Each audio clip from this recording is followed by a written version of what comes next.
बिस्मिल्लाहिर्रहमानिर्रहीम अस्सलाम वालेकुम। Welcome back to Ravi's kitchen. मैं आज आपको बहुत मज़ेदार हलीम बनाने की रेसिपी दे रही हूँ। ये बहुत आसान रेसिपी है। आप इस रेसिपी को ज़रूर ट्राई कीजिएगा और अपना फ़ीडबैक ज़रूर हमारे साथ शेयर कीजिएगा कि आपको ये रेसिपी कैसी लगी। हलीम तैयार करने के लिए हमें इन तमाम इंग्रेडिएंट्स की ज़रूरत होगी। इनकी क्वांटिटी मैं आगे मेंशन कर दूँगी। हलीम बनाने के लिए हमने 2 केजी दालें और 3 किलो गोश्त लिया था। टोटल 5 किलो का हमने हलीम तैयार किया है। आप भी इसी तरह बआसानी घर में खुद तैयार कर सकते हैं। तमाम स्टेप्स को फॉलो कीजिएगा और वीडियो को शुरू से आखिर तक लाजमी देखिएगा। चलिए अपनी रेसिपी को बनाना शुरू करते हैं। सबसे पहले एक पॉट में हाफ़ केजी ऑलिव ऑयल शामिल कर दिया है। आप चाहें तो घी भी ले सकते हैं, जो आप पसंद करते हैं। उसके बाद लहसुन और अदरक का पेस्ट शामिल कर देना है। जो हमने आधा पाव लहसुन लिया था और आधा पाव ही हमने अदरक लिया था और दोनों को ग्राइंड कर कर इसका पेस्ट बना लिया था। और इसे ऑयल में अच्छी तरह से भूनना है जब तक इसका कच्चापन ख़त्म नहीं हो जाता। लहसुन अदरक को अच्छी तरह से भूनने के बाद अब इसमें 3 किलो गोश्त शामिल कर देना है। हमने लैम्ब का लिया है, आप चाहें तो बीफ या चिकन का भी ले सकते हैं। और गोश्त के पीसेस आपने बड़े करवाने हैं। गोश्त को अच्छी तरह से भूनना है जब तक इसका कलर चेंज नहीं हो जाता। इस टाइम भूनते हुए 5 to 7 मिनट्स हो गए हैं तो गोश्त का कलर चेंज हो गया है। तो अब हम इसमें स्पाइसेस ऐड कर लेते हैं। स्पाइसेस में 4 teaspoon salt, 4 teaspoon red chilli powder, 3 teaspoon turmeric powder, 3 piece cinnamon stick, 3 piece black cardamom शामिल कर कर अच्छी तरह से तमाम मसाला जात के साथ गोश्त को भूनना है 5 to 7 मिनट्स के लिए लो टू मीडियम फ्लेम पर। 5 to 7 मिनट्स भूनने के बाद 2 पैकेट्स हलीम मसाला जो कि हमने शान का यूज़ किया है, आप चाहें तो कोई सी भी कंपनी का भी यूज़ कर सकते हैं जो आप पसंद करते हैं। फिर दोबारा हमने मज़ीद गोश्त को और भूनना है। जितना आप गोश्त को भूनेंगे इसका उतना ही अच्छा जायका होगा। तो इस टाइम आधा कप पानी शामिल कर देना है ताकि मसाले जले ना। गोश्त को अच्छी तरह से भूनने के बाद अब इस टाइम हरी मिर्च का पेस्ट शामिल कर देना है। हरी मिर्चें जो कि हमने 12 अदद ली थी और इनको ग्राइंडर में अच्छी तरह से ग्राइंड कर कर इनका पेस्ट बना लिया था। गोश्त को मज़ीद 10 मिनट्स के लिए और भूनना है।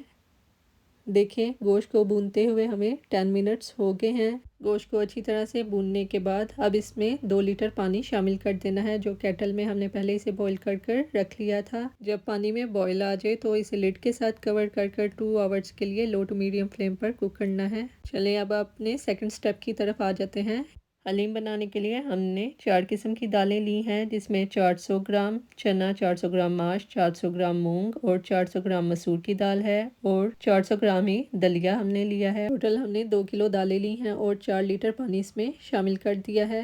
रात को दालें भिगोने का यही फ़ायदा होता है कि दालें ज़्यादा टाइम नहीं लेती गलने में। पानी शामिल करने के बाद 1 टीस्पून नमक शामिल कर देना है। इसके अलावा 1 टीस्पून हल्दी पाउडर और साथ ही इसके 1 पैक शान हलीम मसाला शामिल कर कर इसे अच्छी तरह से मिक्स कर लेना है। स्पाइसेस आप अपने टेस्ट के मुताबिक ऐड कर सकते हैं जितने आप पसंद करते हैं। और फिर फ्लेम को लो टू मीडियम कर कर लिड के साथ कवर कर कर 1 घंटे के लिए कुक करना है।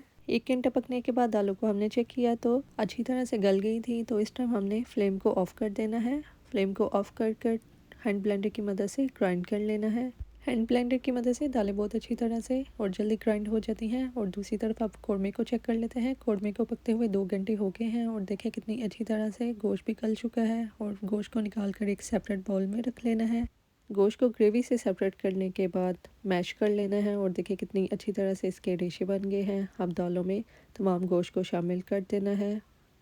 शामिल करने के बाद गोटे की मदद से गोटा लगाना है। जितना आप इसे अच्छी तरह से गोटेंगे उतनी ही मज़ेदार और लेसदार हलीम तैयार होगी। जब गोश्त अच्छी तरह से दालों में मिक्स हो जाए तो फिर जो बची हुई ग्रेवी है वो शामिल कर देनी है। और ग्रेवी शामिल करने के बाद एक दफ़ा दोबारा गोटा लगाना है।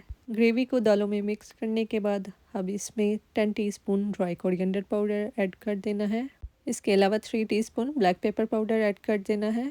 एक दफ़ा दोबारा हमने स्पाइसेस को अच्छी तरह से दालों में मिक्स कर लेना है। जब स्पाइसेस अच्छी तरह से मिक्स हो जाएं तो फिर 3 टीस्पून जायफल जलपत्री का पाउडर शामिल कर कर दोबारा फिर मिक्स करना है।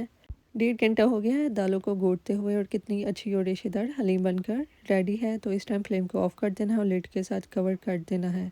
हाफ़ केजी ऑयल पहले ही से हमने प्री हीट कर लिया था, उसमें 1 केजी प्याज शामिल कर दिए। 1 केजी प्याज़ों में हाफ़ टी स्पून नमक शामिल कर दिया है। इससे प्याज जल्दी लाइट गोल्डन ब्राउन हो जाते हैं। और जब प्याज लाइट गोल्डन ब्राउन हो जाए तो एक प्लेट में निकाल कर अच्छी तरह से फैला लेना है।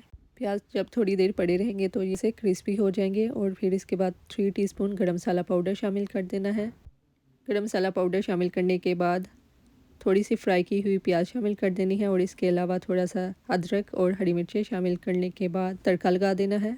ये वही ऑयल था जिसमें हमने प्याज फ्राई की थी। हाफ़ के जी ऑयल में 10 से 12 अदद ड्राई चिलीज़ ऐड कर देनी है और हलीम को तड़का लगा देना है।